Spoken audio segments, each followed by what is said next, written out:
Praise the lord. దేవుని పరిశుద్ధ నామమునకు మహిమ కలుగును గాక. ఆన్లైన్ ద్వారా ఈ యొక్క వేకప్ వార్డ్ను వీక్షించుచున్న ప్రభువునందు ప్రియులైన మీ అందరికీ ప్రభు అయిన యేసుక్రీస్తు నామంలో నా హృదయపూర్వక వందనాలు తెలియజేస్తూ ఉన్నాను. దేవుడు మనల్ని ప్రేమించి ఈ దినం కొరకు దేవుడు మనకు అనుగ్రహించినటువంటి వేకప్ వార్డ్ని ఒకసారి ధ్యానం చేసుకొని ఆ యొక్క లేఖన భాగమును దేవుడు తన ఆత్మ ద్వారా మనందరికీ అర్థమగు రీతిగా బోధించినట్లుగా వివరించి తెలియచేయనట్లుగా ప్రార్థనాపూర్వకంగా ఆ యొక్క లేఖన భాగాన్ని ధ్యానించడానికి ముందుకు వెళదాం. ఈరోజు దేవుడు మనకి ఇచ్చినటువంటి క్యాలెండర్ వాక్యము వేకప్ వార్డ్. లూకా రాసిన సువార్త 12వ అధ్యాయము 12వ వచనం. లూకా రాసిన సువార్త 12వ అధ్యాయము 12వ వచనం. మీరేమి చెప్పవలసినదియు పరిశుద్ధాత్మ ఆ గడియలోనే మీకు నేర్పించుననెను. దేవుడి యొక్క లేఖన భాగాన్ని మన యొక్క వినికిడిలో తన ఆత్మ ద్వారా బోధించినట్లుగా ప్రార్థించుకుందాం. ప్రేమ నమ్మకం కలిగిన మా ప్రియమైన పరలోకపు తండ్రి, పరిశుద్ధుడు అయిన దేవ, మహోన్నతుడా, నీకు వందనాలు, స్తోత్రాలు. మమ్మల్ని ప్రేమించి మా యొక్క ఆయుష్ను పొడిగించి ప్రభువా ఈ రీతిగా నీ మాట వినగలగటానికి మీరు ఇచ్చిన కృపను బట్టి నీకు వందనాలు. ఈ దినము మీరు సిద్ధపరిచినటువంటి ఈ యొక్క లేఖన భాగాన్ని బట్టి నీకు వందనాలు, స్తోత్రాలు చెల్లిస్తూ ఉన్నాం. ఈ యొక్క లేఖన భాగము ద్వారా మాతో మాట్లాడండి. నీ ఆత్మ ద్వారా ఈ యొక్క లేఖన భాగమును మాకు అర్థమవునట్లుగా వివరించి బోధించమని ప్రభువా నీ యొక్క సహాయం కొరకు నీ సన్నిధిలో నీ వైపు చూచుచుండగా ప్రభువా నీ ఆత్మ ద్వారా మాలో ఈ యొక్క వాక్యంను గురించి అర్థం చేసుకుంటానికి జ్ఞానాన్ని దయచేయమని కోరుకుంటూ ఉన్నాం. ప్రభువా నిష్ప్రయోజనమైన వాడను, ఏ యోగ్యత లేనటువంటి వాడను ప్రభువా నీ కృపలో ఒక్కసారి జ్ఞాపకం చేసుకుని ఈ లేఖనమును నాకు బోధించి మా అందరితో కూడా మీరు మాట్లాడమని ఘనత, మహిమ, ప్రభావాలు మీకే ఆరోపిస్తూ నీ కుమారుడు మా రక్షకుడునైన యేసుక్రీస్తు వారి శ్రేష్టమైనటువంటి నామంలో ఈ ప్రార్థన మీకు సమర్పిస్తున్నాము తండ్రి, ఆమేన్. రాసిన సువార్త 12వ అధ్యాయము 12వ వచనంలో ప్రభువైన యేసుక్రీస్తు చెప్పినటువంటి మాట, మీరేమి చెప్పవలసినదియు పరిశుద్ధాత్మ ఆ గడియలోనే మీకు నేర్పుననెను. మన యొక్క జీవితాల్లో పరిశుద్ధాత్ముడు ఏ రీతిగా మనకు సహాయకుడై ఉన్నాడు, ఏ రీతిగా మనకు నేర్పించువాడై ఉన్నాడు. మన ఆత్మ సంబంధమైన జీవితంలో పరిశుద్ధాత్ముడు ఏ రీతిగా మనం నడిపిస్తూ ఉన్నాడు, పరిశుద్ధాత్మని యొక్క పాత్ర ఏమై ఉన్నది అనేటువంటి విషయాన్ని దేవుడు మనకి యొక్క లేఖన భాగం ద్వారా తెలియచేయడానికి ఇష్టపడుతూ ఉన్నాడు. ఆ గడియలోనే పరిశుద్ధాత్ముడు మీకు నేర్పించును అంటే హోలీ స్పిరిట్, పరిశుద్ధాత్ముడు ఏమై ఉన్నాడు అంటే మనకు నేర్పించువాడై ఉన్నాడు. మన ఆత్మీయ జీవితంలో మనకు అనేక విషయాలు నేర్పించేటువంటి వాడుగా ఉన్నాడు. ఏ ఏ విషయాలను పరిశుద్ధాత్ముడు మనకు నేర్పించువాడై ఉన్నాడు అనేటువంటి విషయాలను, కొన్ని విషయాలను మరి క్లుప్తంగా దేవుని యొక్క పరిశుద్ధ గ్రంథంలో నుండి తెలుసుకుంటానికి మనందరము కూడా ప్రయత్నం చేద్దాం. మొట్టమొదటిగా ప్రభువైనటువంటి యేసుక్రీస్తు 2000 సంవత్సరాల క్రితం శరీరధారిగా ఈ లోకంలోనికి వచ్చి 30 సంవత్సరములు ఆయన మరి ఎక్కడ జీవించారో, ఎలా జీవించారో ఆ విషయాలు ఏమి మనకి వివరముగా మనకి తెలియచేయబడలేదు. కానీ 30 సంవత్సరాల వయసులో ఆయన సువార్త సేవను ఆరంభించడం జరిగింది. ఆ సువార్త సేవ ద్వారా దేవుని రాజ్యమును గురించినటువంటి అనేక విషయాలు ఆనాడు ఉన్నటువంటి సమాజానికి ఆయన తెలియచేయటం జరిగింది. ఆ రీతిగా అనేక విషయాలను తెలియచేసిన తర్వాత మరి 3.5 సంవత్సరాలు గడిచిన తర్వాత ఆయన మరి సర్వ మానవాళి కోసం తన ప్రాణాన్ని కల్వరి శిలువలో బలిగా అర్పించడం జరిగింది. ఆయన తన ప్రాణాన్ని త్యాగం చేయటం జరిగింది. ఆ రీతిగా ఆయన తన యొక్క రక్తాన్ని చిందించి తన ప్రాణాన్ని మన కొరకు త్యాగం చేయటం ద్వారా మనందరము కూడా రక్షింపబడ్డాం. అంటే ప్రభువైనటువంటి యేసుక్రీస్తు 2000 సంవత్సరాల క్రితం ఈ శరీరధారికి లోకంలోనికి వచ్చి ఆయన చేసినటువంటి కార్యం ఏమిటి అంటే మన పాపముల నుండి మనకు విడుదల, మన పాపముల నుండి మనకు విమోచనను ఆయన దయచేసి ఉన్నాడు.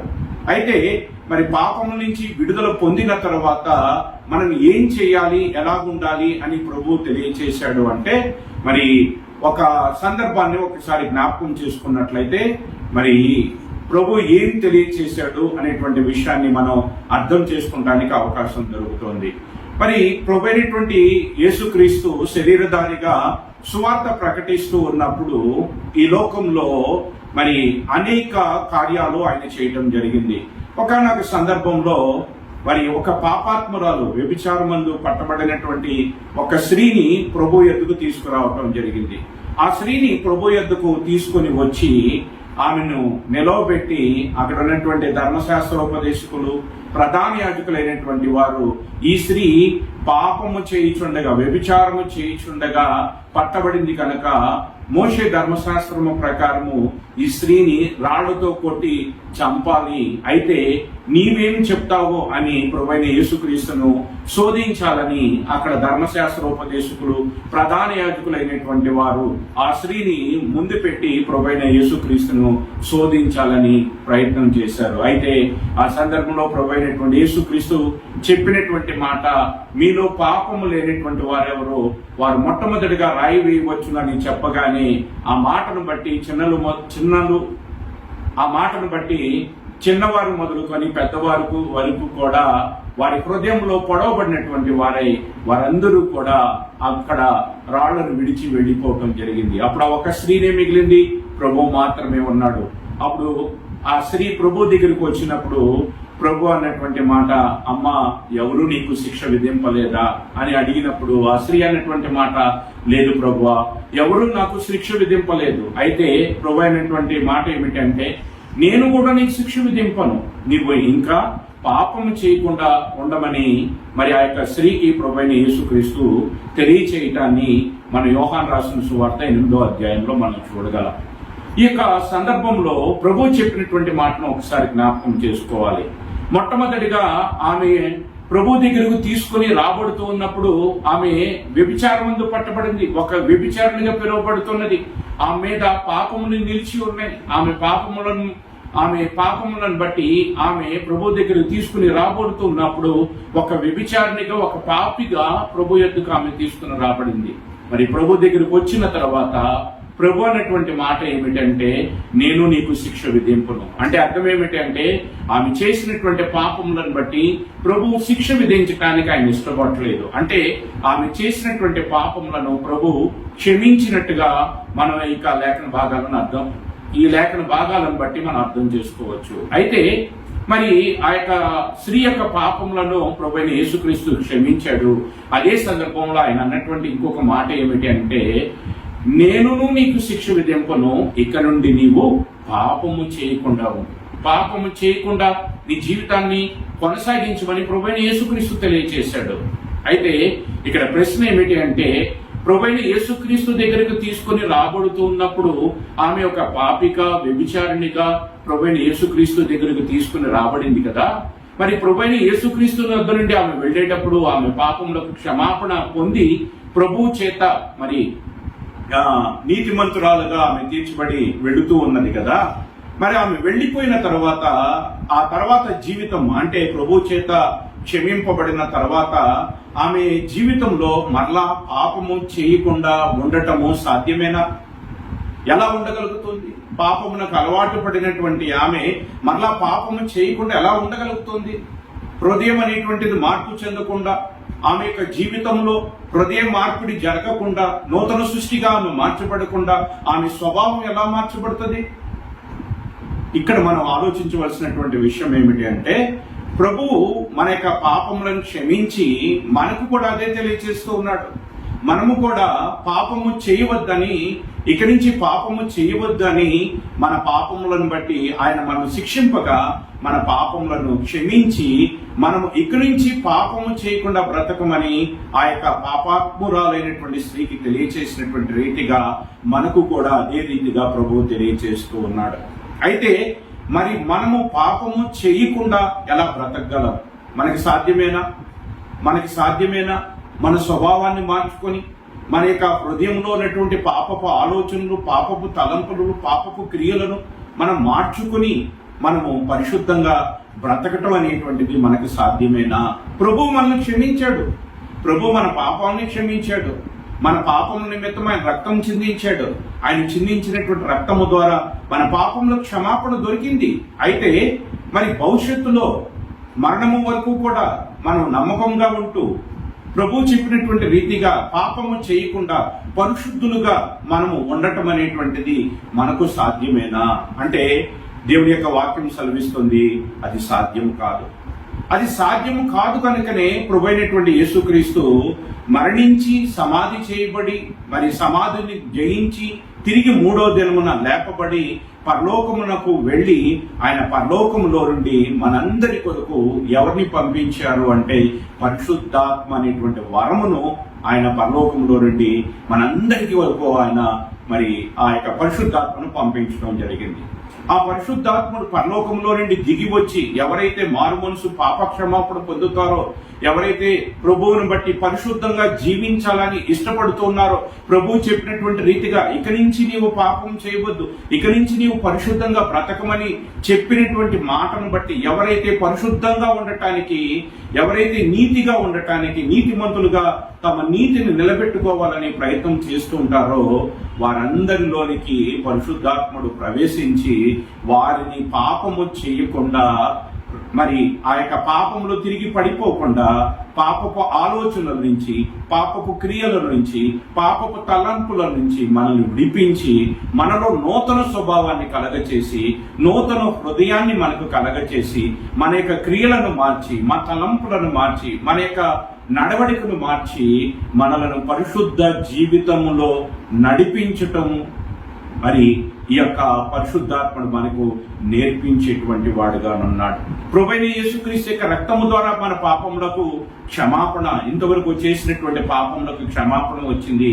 అయితే భవిష్యత్తులో మనం పాపము చేయకుండా ప్రభు చెప్పినటువంటి మాటను బట్టి పరిశుద్ధంగా జీవించడం మనకి సాధ్యము కాదు కనుక మరి ప్రభు మనకి ఇచ్చినటువంటి ఆ పరిశుద్ధాత్ముడు మనతో ఉండి, మనలో ఉండి మనకు పరిశుద్ధతను గుర్చినటువంటి సంగతులు నేర్పించేవాడై ఉన్నాడు.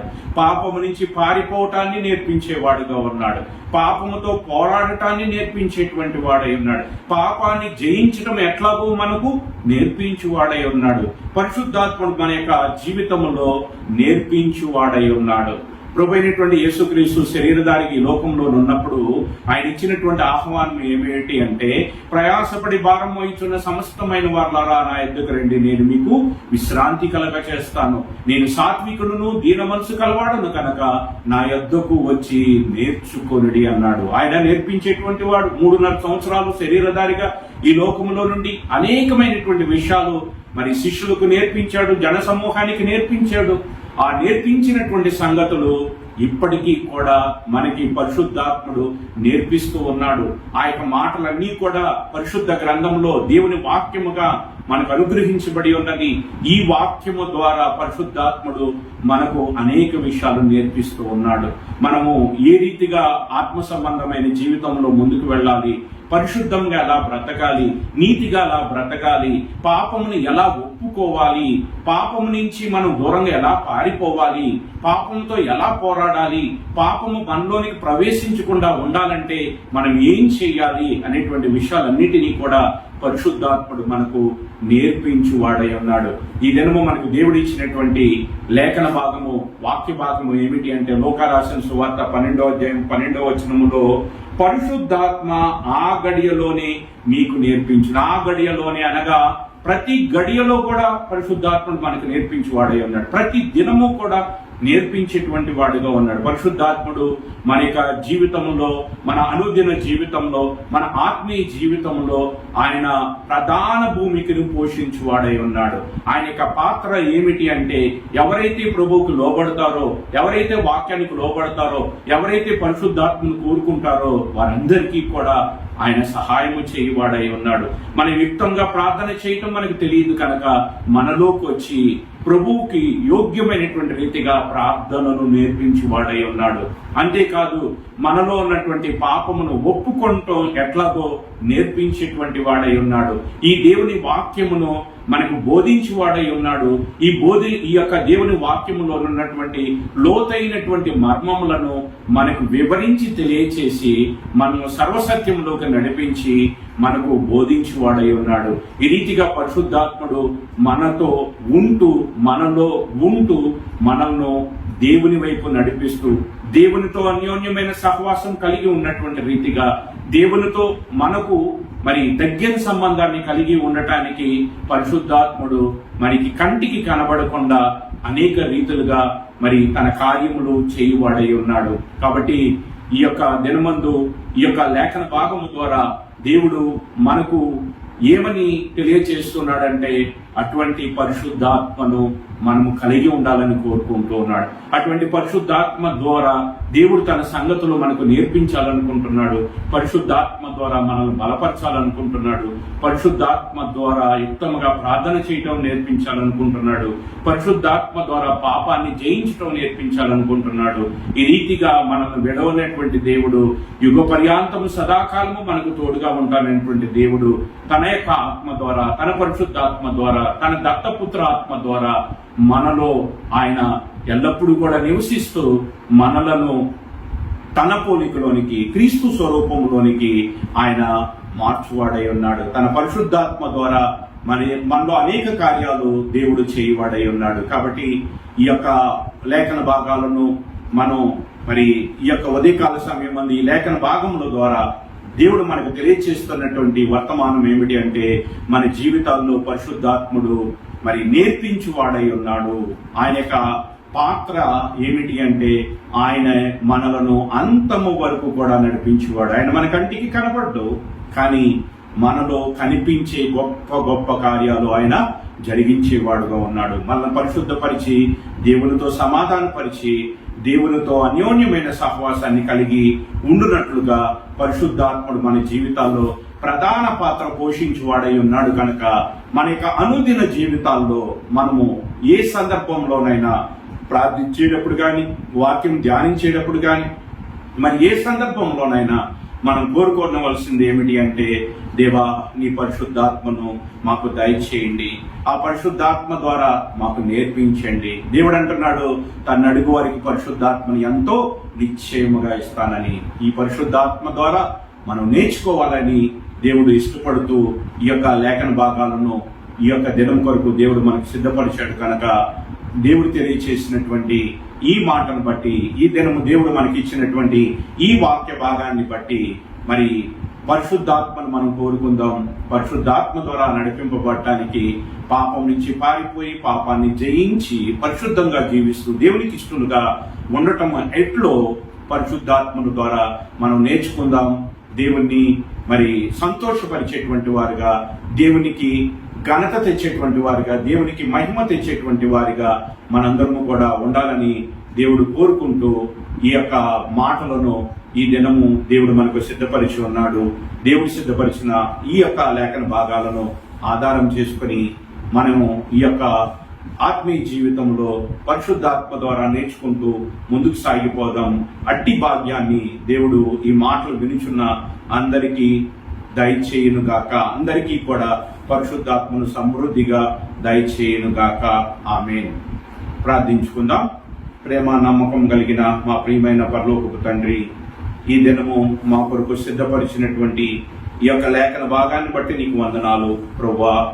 పరిశుద్ధాత్ముడు మా యొక్క జీవితంలో ఎటువంటి పాత్రను పోషించువాడై ఉన్నాడో నీ లేఖనం ద్వారా మాకు తెలియచేశారు. పరిశుద్ధాత్ముడు మా యొక్క ఆత్మీయ జీవితంలో మాకు అన్నీ కూడా నేర్పించువాడై ఉన్నాడు, అన్నీ కూడా బోధించువాడై ఉన్నాడు.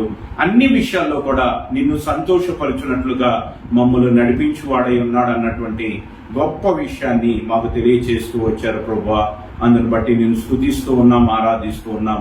మిమ్మల్ని వినువను ఎడబాయనన్నారు, అనాథలుగా మిమ్మల్ని విడిచిపెట్టాలని చెప్పి ప్రభువా నీ కుమారుడు 2000 సంవత్సరాల క్రితం మరణాన్ని జయించి తిరిగి లేచి నీ కుడిపార్శ్వమున కూర్చుండి మా అందరి నిమిత్తము మేం బలహీనులమని, మేం పాపాన్ని జయించలేమని, పాపంతో పోరాట శక్తి మాకు లేదని ఎరిగినటువంటి మా యొక్క ప్రభువు ఆ పరిశుద్ధాత్మ అనేటువంటి వరమును మాకు అనుగ్రహించాడు. అందును బట్టి నీకు వందనాలు, స్తోత్రాలు చెల్లిస్తున్నాం. ఆ పరిశుద్ధాత్మ ద్వారా మేము అనేక విషయాలు నేర్చుకుంటానికి మీరు కృప చూపుతున్నందుకు వందనాలు ప్రభు. ఆ పరిశుద్ధాత్మను మా యొక్క హృదయాల్లో ఆహ్వానించి పరిశుద్ధాత్మ ద్వారా మేము ముందుకు సాగిపోవటానికి మాకందరికీ కూడా సహాయం దయచేయమని, ఆన్లైన్ ద్వారా ఎంతమంది అయితే ఈ యొక్క లేఖన భాగాలను వీక్షించుచున్నారో వారందరికీ కూడా ప్రభువా నీ పరిశుద్ధాత్మ అనుగ్రహించి ఆ పరిశుద్ధాత్మ ద్వారా నేర్చుకుని పరిశుద్ధంగా ముందుకు సాగిపోవటానికి సహాయం చేయమని ఘనత, మహిమ, ప్రభావాలు మీకే ఆరోపిస్తూ నీ కుమారుడు మా రక్షకుడునైనా యేసుక్రీస్తు వారి శ్రేష్టమైనటువంటి నామంలో ఈ ప్రార్థన మీకు సమర్పిస్తున్నాము తండ్రి. ఆమేన్. అందరికీ ప్రైజ్ ది లార్డ్.